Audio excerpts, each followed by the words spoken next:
What's up, gang? My name is Chase. And my name's Luke. And we are Crooked Stix. Season 3, baby.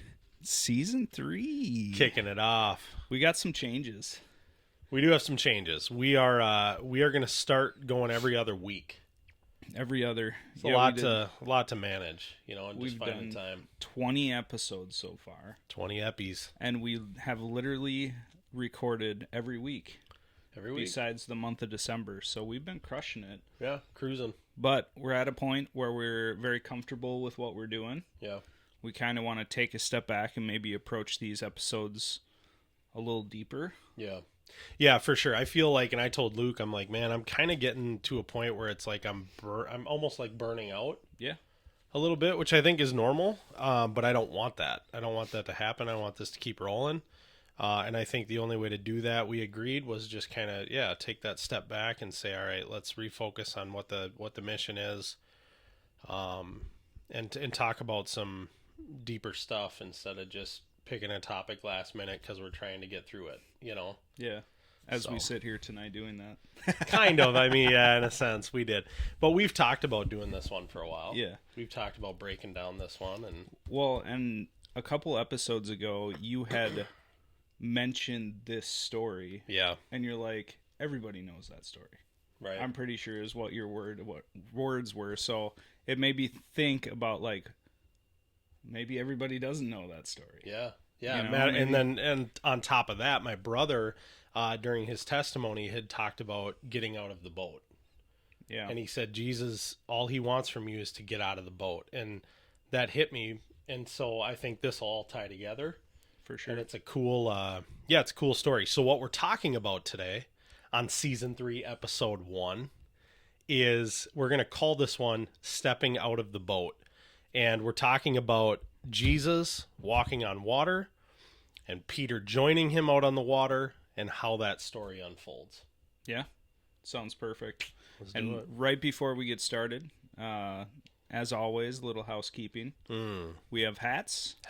And if you wouldn't mind, if you haven't subscribed on YouTube or hit that bell. Hit that bell, son. Same with social media. It will be slowing down a bit. I think we've done really well in the past of posting every single day. Now that we're doing every other day, you might see a video every 2 to 3 days, somewhere in that range. Couple days a week. If you don't follow us on either TikTok, Facebook, Instagram, any of those, link up. Please follow along. Go connect. Okay, so let's jump to it. We're gonna dive into the story. Do you want to share the story, or should I read the story? Yeah, let's do that. Let's read right out of the book here. We're in Matthew chapter 14, right? 14. We're starting off on verse 22. It says, immediately he made the disciples get into the boat and go ahead of him to the other side while he dismissed the crowd. So keep in mind, Jesus is preaching to a crowd. This is right after he had fed 5,000 people. So now it's nightfall. It's getting dark. He says to the disciples, go ahead. You guys go. I'll meet up with you later. They leave him. After dismissing the crowds, he went up on the mountain by himself to pray. Well into the night, he was there alone. Meanwhile, the boat was already some distance from land. All his disciples are on it, being battered by the waves because the wind was against them. Jesus came toward them, walking on the sea very early in the morning. When the disciples saw him walking on the sea, they were terrified. It's a ghost, they said, and they cried out in fear. Immediately Jesus spoke to them, have courage, it is I. Do not be afraid. Lord, if it is you, Peter answered him, command me to come to you on the water. Jesus said, come. Climbing out of the boat, Peter started walking on the water and came toward Jesus. But when he saw the strength of the wind, he was afraid, and beginning to sink, he cried out, Lord, save me. Immediately Jesus reached out his hand, caught a hold of him, and said to him, you of little faith, why did you doubt? When they got into the boat, the wind ceased.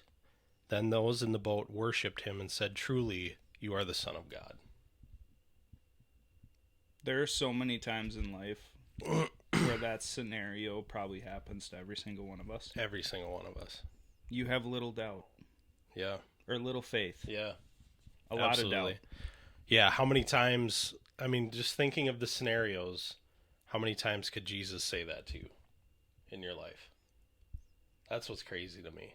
Multiple times on a daily basis. And here's the one thing, and I've heard this before, but one thing I want to touch on is storms are going to happen.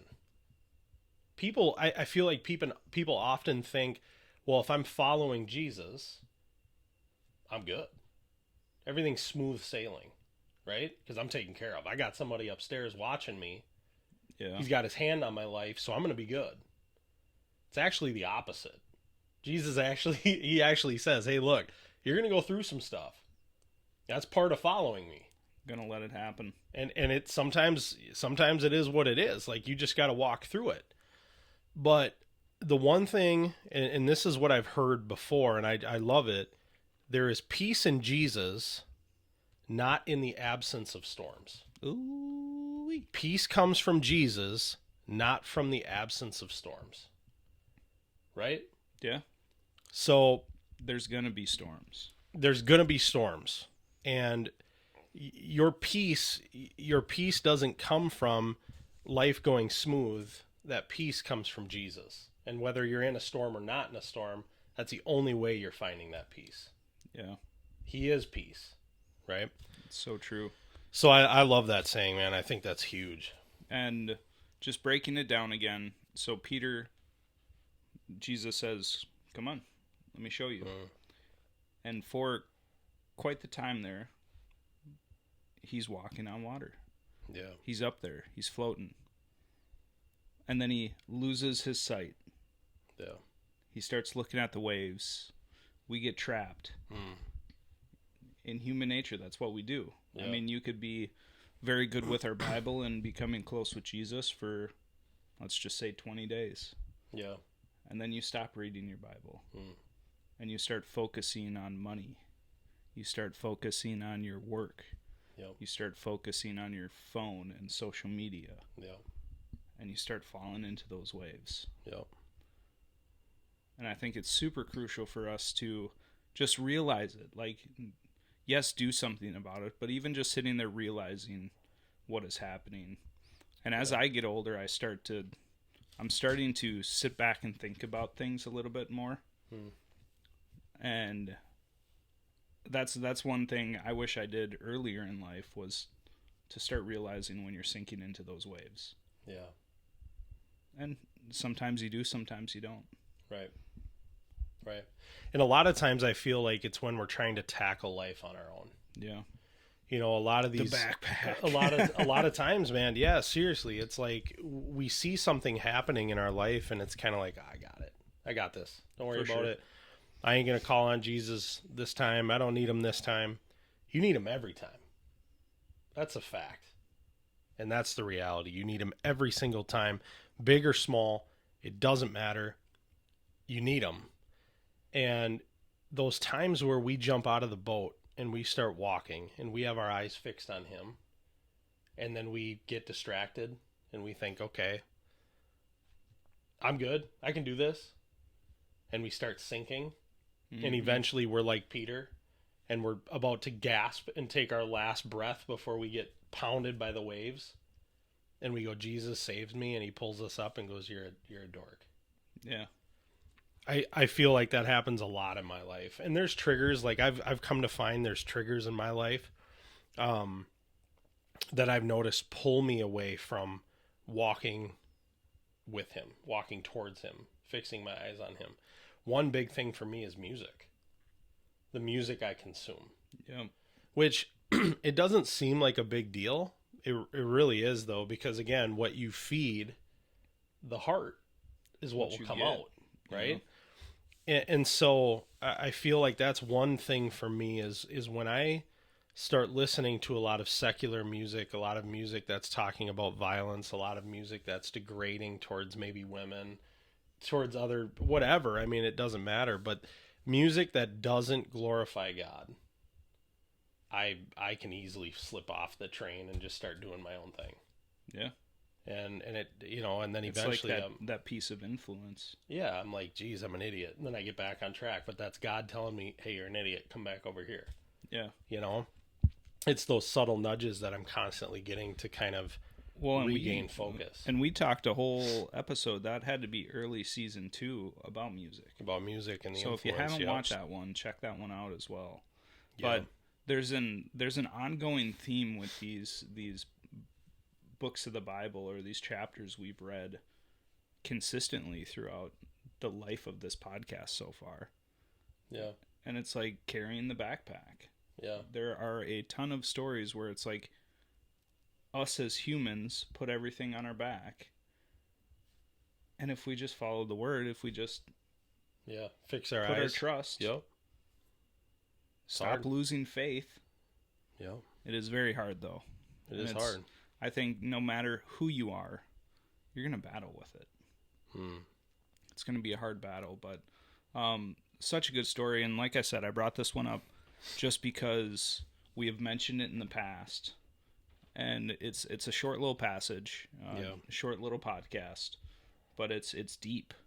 Yeah, and it absolutely. really shows as humans how fast we lose faith. And even with Peter here, he's standing right in front of him. Not to mention, like, think of how crazy that is. They just witnessed him feed 5,000 people. You know, with like 2 loaves of bread and 2 fish or something like that. You know his capability. Yeah. You know, once they realize it's Jesus and they say, Peter says, okay, call me out to you. You know he can do it. Like, you know he's got you all the way out to him. You just asked him. But you still lose focus. Yeah. What? Like, you know what I mean? And it is, though. It's such a good reminder of the distractions of life and how that can really have a grip on us and pull us away from the focus, what matters. It's huge. But I think the other thing, to keep in mind, like, we all kind of bag on Peter. When you read this, a lot of people will bag on him like, well, yeah, he's a freaking dork. Like, why would you lose focus on Jesus? Like, he's right there, But the reality is he had more faith to get out of the boat than anybody else. Nobody else wanted to. Right. They were all scared to even bring that up.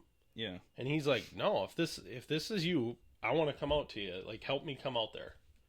He had the courage to get out of the boat. And so that brings on another point. How many of you have a feeling that God is calling you to him, calling you to something, but you won't get out the boat? Ooh, challenge. Seriously, but no, for real. Whether it's you've wanted to start your own business for 5 years and you keep talking about it. This is something I feel like I do all the time. Mm-hmm. I just did it. Yeah, it's like, but okay, you want to start your own business. You want to serve in the church. You want to achieve this goal that you've set for your business. You want to be a better husband. You want to work on your marriage. You want to do this. You want to do that. You feel like God's calling you in all these different areas, but you won't step out of the boat. Yeah. Why is that? Because it's comfortable. We like comfort. 100%. 100%. The comfort zone. It's nice and dry inside the boat. Yeah. Right now. The winds are outside the boat. I want to stay where the boat is. Right. Well, you got to get outside the boat. That's how you trust. That's how you build the trust in Jesus. That's so true. And so I feel like it's a beautiful story because it has so many different illustrations that you can pull from it. Right. And I think that's, for me, that's probably the number one thing that I take away from reading this is what areas of my life do I feel like God has called me to be doing? And I keep going, yeah. Should I be going that route? I don't know. Let me think on that. Yeah. That's my problem. And another point I thought of, like, after you said Peter's a dork, whatever, I think of like a kid trying to ride a bike and trusting in their parents. Yeah. Or just anything, whether it's jumping off of a small ledge or something like that. Yeah, jumping off a diving board. Where they're so pulled back and they're so scared of what could happen. Yeah. When you as a parent, you're like, trust me, just jump into my arms. I'm laying here with the floaties for you. All you gotta do is jump to me. I got the noodle. Yeah. Yeah. It's absolutely. the same exact thing where it's like, it's just human nature to be pulled back and be scared or be nervous about what's about to happen or not have trust in someone else. Yeah. But here he shows, right? Same as us as parents. I mean, we're going to prove to our kids that they can trust us. And what happens? And then you take it a step further and you say, okay, what happens when he gets out the boat? He's doing it. Yeah. He loses focus. And he starts getting crashed by the waves and sinking. Right. But who's there reaching out his hand? Right? The one. The only one. Jesus is right there.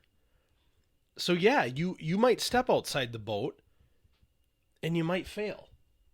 And that's okay. Mm-hmm.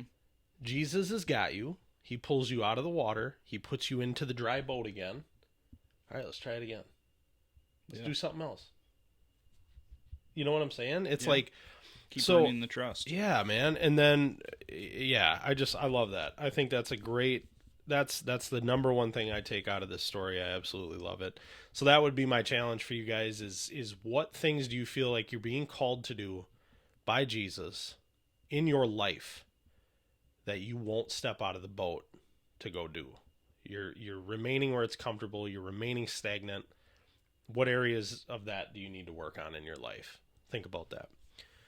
And then I don't know if you had anything else. No. Literally the last thing I had is, and I think again, right up there with one of the most important pieces of this thing is, what do they do at the end of the book? At the end of this chapter, how do they close it out? Those in the boat worship him and say, truly you are the Son of God. They all just witnessed it. It's worship. Like those moments when we see God active in our lives, we see God moving, we know he's there, we can feel it. Give thanks. Worship that. Like that's power you're witnessing. Mm-hmm. And I feel like a lot of times we take those moments for granted.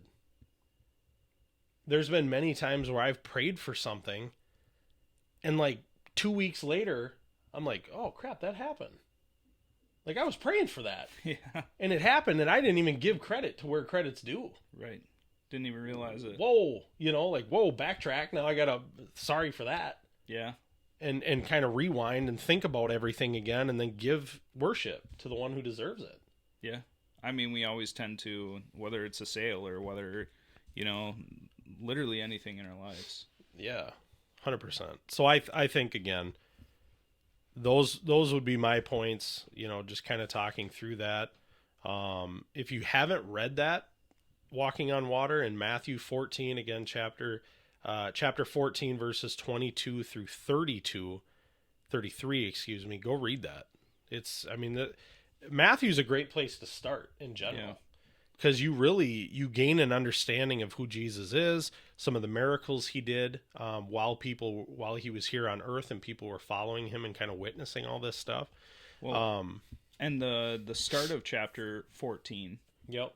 is, like we talked about in a past video, is one of the breaking of the bread where he feeds 5,000 people. So right there you can knock out two of the stories we have right. told on the podcast here. Absolutely. So something to look into of just reading Matthew 14 on its own, just as a whole. Yeah. Hits a lot of good points. For sure. So absolutely. But that's all I got. Yeah. No, that's perfect. And hopefully we gave you guys some nuggets to kind of chew on and think about, research for yourself, whatever. I don't care what you do with it. I just hope it does something for you. I mean, honestly, that's even the disciples lost their faith. Hey, it's hard. It can be hard, man. And these guys had Jesus right in front of them. Yeah. I don't know how you can't believe it. Right? How you couldn't have faith, but hey, human nature, man. Human nature. But anyways, like we said, season 3, we're starting up season 3 every other week now. Yeah. So we're not gonna crush it too hard anymore. We're just gonna relax and enjoy the time together, and Absolutely. not feel like it's a job. Right. Yeah, exactly right. And I probably won't be here next week or the next time we do this. Yeah. Maybe. Yeah, I think whatever. I'm gonna bring Neil on. I'm gonna try to get Neil on here. We'll have a guest speaker. Chase will be on a cruise, so hopefully he doesn't get out of the boat. Yeah, dude. Yeah, maybe stay on that one, depending on what island we stop at. Don't Our follow first any stop, cues our on first that stop, one. dude. Our first stop is supposed to be Haiti. That's crazy. Do you know how bad that is right now, though? No, There's I like have no civil war going on over there. idea. Oh gosh. Oh man, Speaking of I need y'all to pray for me. Just pray for me and my family. He'll just be on the balcony looking at Haiti all day. I know we just talked about getting out the boat. I ain't getting out the boat. I might not be getting out the boat much on this cruise, but that's all right. Just pray for me. So That's hilarious. but yeah, man, Neil should be joining on the next episode, season 2.